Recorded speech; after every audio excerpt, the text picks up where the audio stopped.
Welcome on board if you are joining or rejoining us here. The City Hall, coming up ahead on the right, was built in 1906 to show off to the world how successful industrial Belfast had become. The City Hall is decorated inside with 4 types of Italian marble and is surrounded by statues of men that brought Belfast into its industrial era. There is also a statue of Queen Victoria.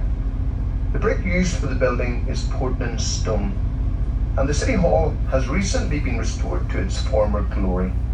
Free walking tours of the building are available.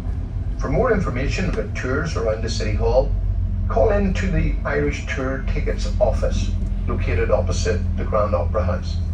The back of the City Hall forms the traditional business district of the city and is known as the Linen Quarter, whilst the front of the City Hall faces the many shopping outlets of Belfast. Beside the City Hall are 2 Titanic memorials, which is where locals commemorate the loss of Titanic. This is not to be confused with the Titanic Quarter, where they celebrate not just the birth of Titanic, but the thousands of other ships also built in Belfast.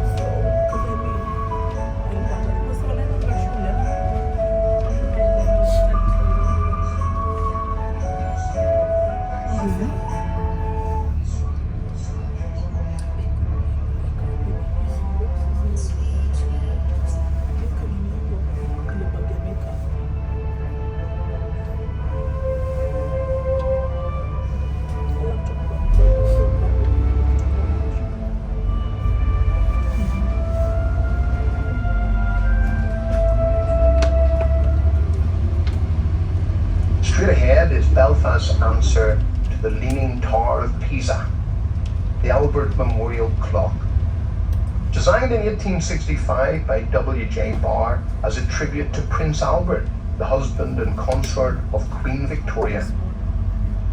As a result of being built on wooden piles on marshy, reclaimed land around the River Farset, the clock tower leans 1 metre to the right and 1 metre backwards.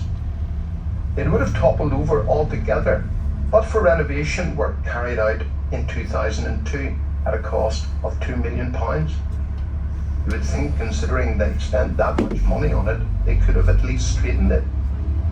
It has 4 clock faces, and all 4 of them tell a different time, yet not one of them tells the right time. The clock is now a listed building.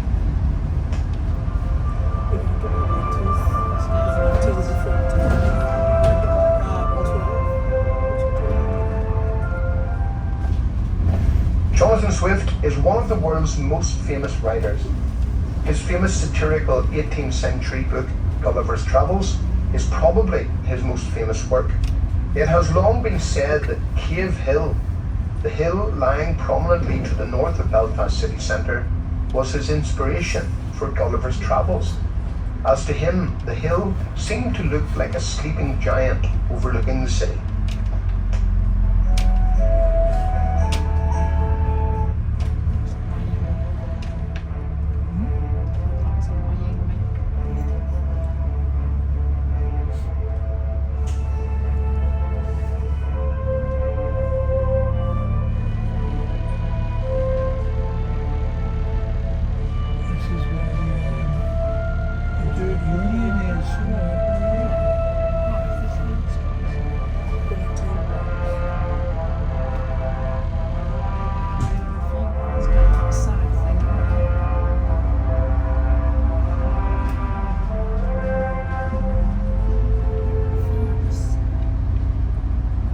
The famous musician Van Morrison was born at 125 Hindford Street here in Belfast.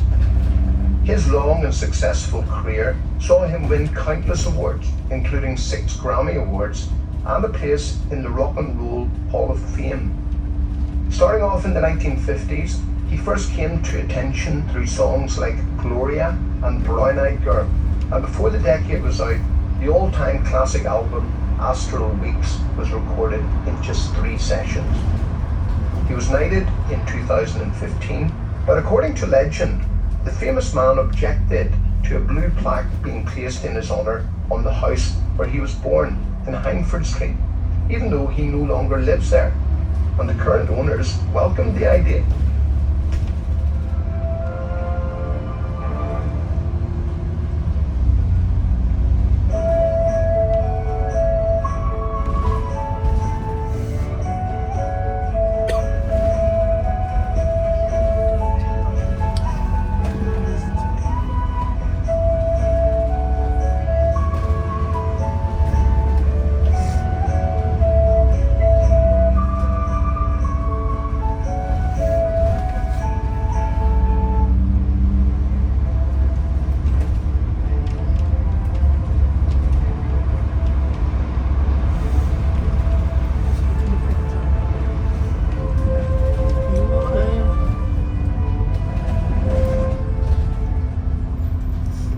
Welcome on board if you're joining or rejoining us here. Just ahead and on the left is a large ceramic fish called the Salmon of Knowledge by Belfast artist John Kindness. It's there to celebrate the return of salmon to the River Lagan.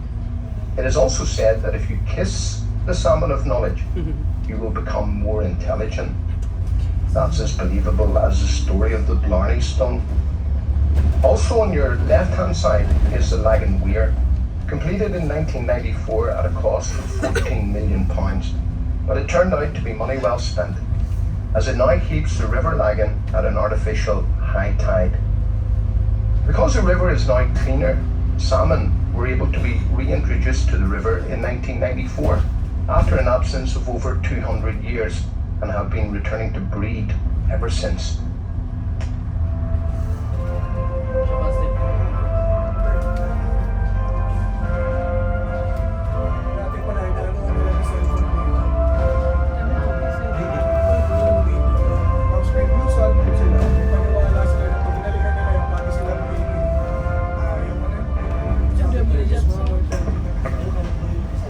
Sylvia, stop number 2 on your map. This is for the SSE Arena, home of the Belfast Giants, and the W5 Science Museum. If there is a stop you wish to get off at, please do ring the bell, as our only automatic stop is stop number 5.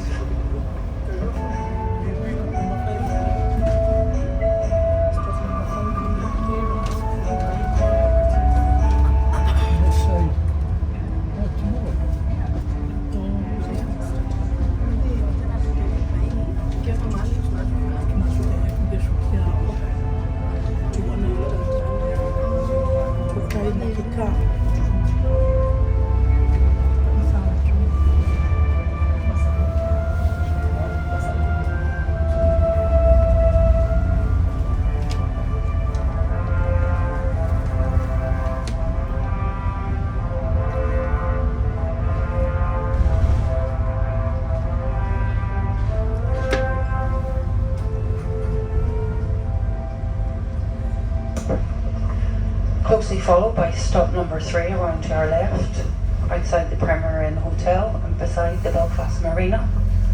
Stop number 3 coming up.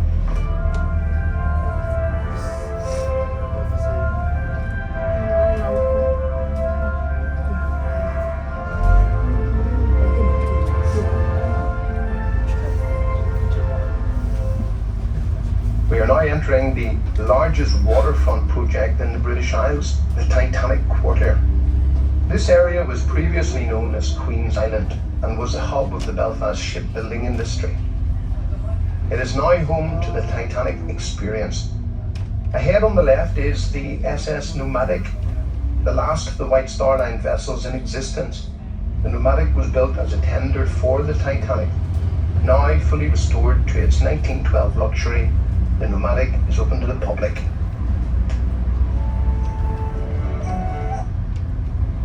Coming into view is the incredible Titanic Experience, the building that's bringing so many more people to Belfast than ever before. Built at a cost of £97 million, it's been worth every penny. It's not a museum, it's an experience, and one that most people won't soon forget.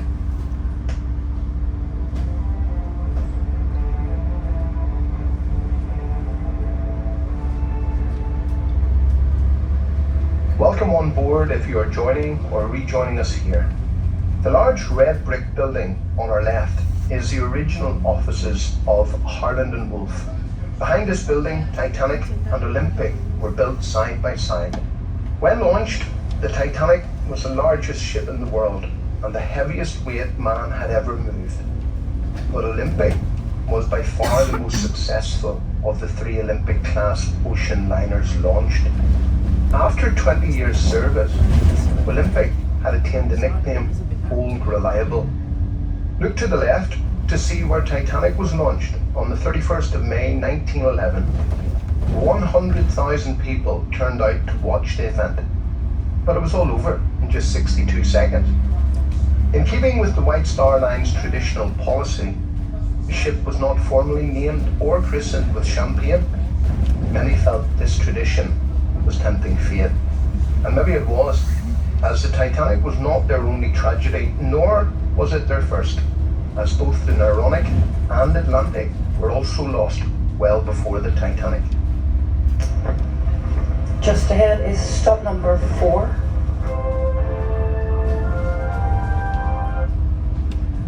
Ahead on the left is the HMS Tower Line, a C-class light cruiser from the First World War, brought to Belfast in 1924. She is the last surviving ship from the Battle of Jutland in 1916. She has been floating on top of the water for most of the time that the Titanic has been underneath the water. She received a £12 million lottery grant to enable the ship to be restored.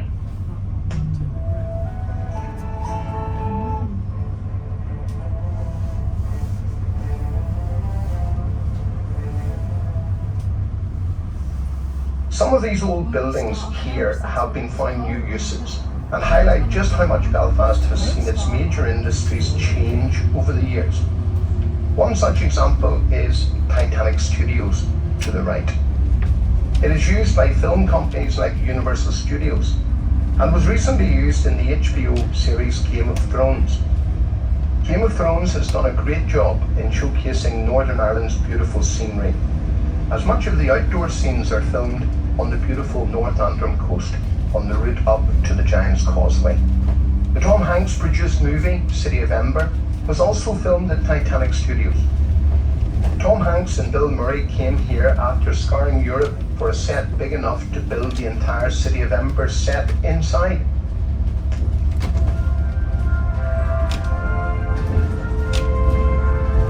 Stop number 5 just ahead.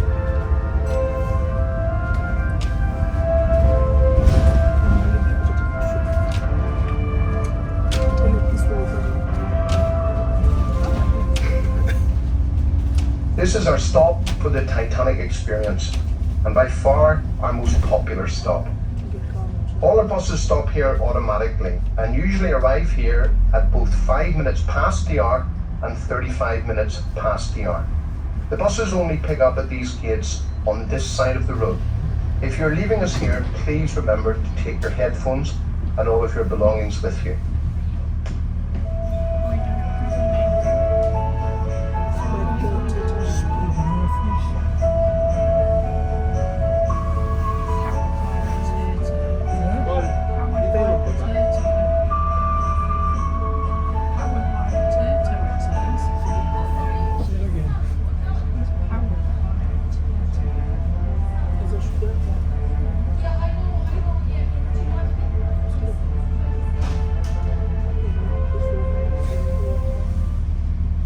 On the left are Samson and Goliath, Belfast twin shipbuilding gantry cranes. Brought to Belfast in 1969 and 1974, they span what was the largest construction dock in the world. It is here Harland and Wolff built the ship, nearly 4 times bigger than Titanic. And yet how many people remember that ship's name? Everyone knows the name Titanic now, but even that wasn't always the case. The interest in Titanic does seem to be directly linked to the films made about her, with the 1958 film A Night to Remember certainly attracting public interest. interest again. Then movies like the James Cameron film Titanic, starring Leonardo DiCaprio and Kate Winslet, brought the Titanic story to a much younger audience. But no matter how the Titanic phenomena came about, it certainly played a big part in the rejuvenation of Belfast. It's another reason for people wanting to visit Belfast.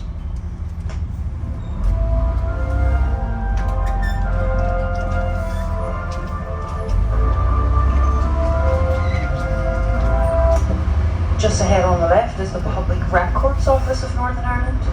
If you wanted to trace your ancestry, that's the place to go. All you need is some photographic ID, and you can do that completely free.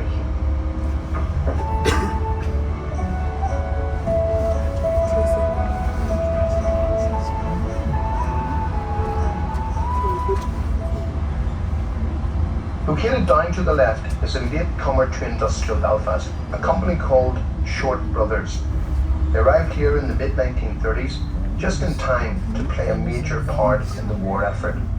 They built 12 million aircraft components for Allied aircraft during World War II, as well as two very important aircraft of their own. One was the Short Sunderland, a flying boat used extensively during World War II for search and rescue missions for downed aircrew, and it was very successful. The other plane was a bomber, the Short Stirling, a four-engined heavy bomber, one of Britain's first. This was a plane that could reach and bomb Germany, and was one of the reasons Belfast would find itself targeted for the Luftwaffe in 1941.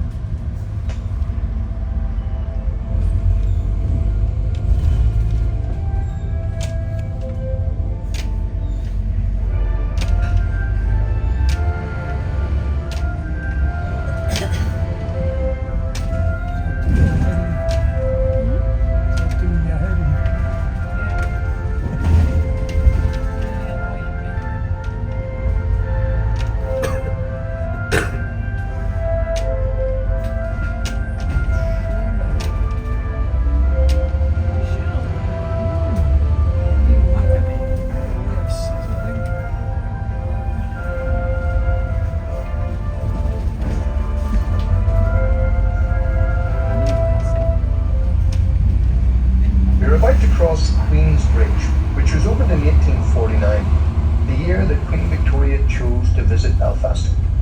It was hoped that she would grant Belfast the honour of city status in recognition of Belfast's remarkable industrial development in the first half of the 19th century.